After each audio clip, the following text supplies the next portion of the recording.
Hello అండి, welcome to my channel. ఈరోజు వీడియోలో అయితే మామిడికాయ ఊరగాయని ఎలా తయారు చేసుకోవాలో చెప్తాను. చాలా టేస్టీగా ఉంటుందండి. నేనైతే మామిడికాయ ఊరగాయని 2 రకాలుగా ప్రిపేర్ చేశాను ఒకే రోజు. ఎలా ఏంటి అనేది వీడియో అయితే చూడండి, మీకు అర్థమవుతుంది.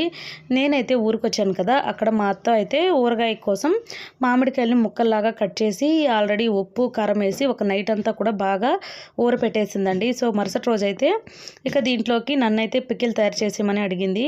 నేను కూడా మామిడికాయలు అయితే 1 కేజీ వరకు తెచ్చుకున్నాను ఇంట్లో చేసుకుందామని. అలాగే ఇంట్లో నేను చేసిన విధానం, మా అత్త వాళ్ళ ఇంట్లో చేసిన విధానం 2 అయితే మీకు చూపిస్తానండి. ఇక్కడైతే మీకు ఒక విధానం చెప్తాను, ఫుల్ వీడియో అయితే అప్లోడ్ చేస్తాను. దాంట్లో అయితే 2 అయితే మీకు డిఫరెన్స్ అయితే అర్థమవుతుందనమాట. ఇంకా మా అత్త వాళ్ళ ఇంట్లో అయితే బాగా ఊరబెట్టేసింది కదా ఈ మామిడికాయలని.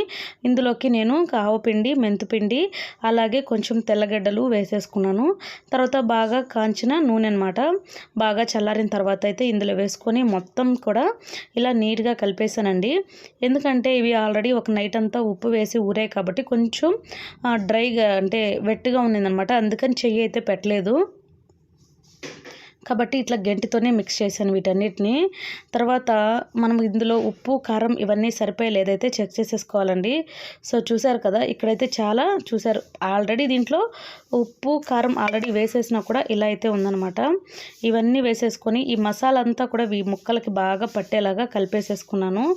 ఈ మెంతిపిండి అనేది కొద్దిగా చూసి అయితే వేసుకోవాలండి. ఎక్కువ వేసుకోవడం వలన మనకు చేదు అనేది వస్తుందన్నమాట. అలా కాకుండా సరిపడా అయితే వేసేసుకోవాలి. మొత్తం వేసేసుకొని చెప్పినట్టు మొత్తం అన్ని క్వాంటిటీని ప్రకారం వేసుకొని కలిపేసుకోవాలి.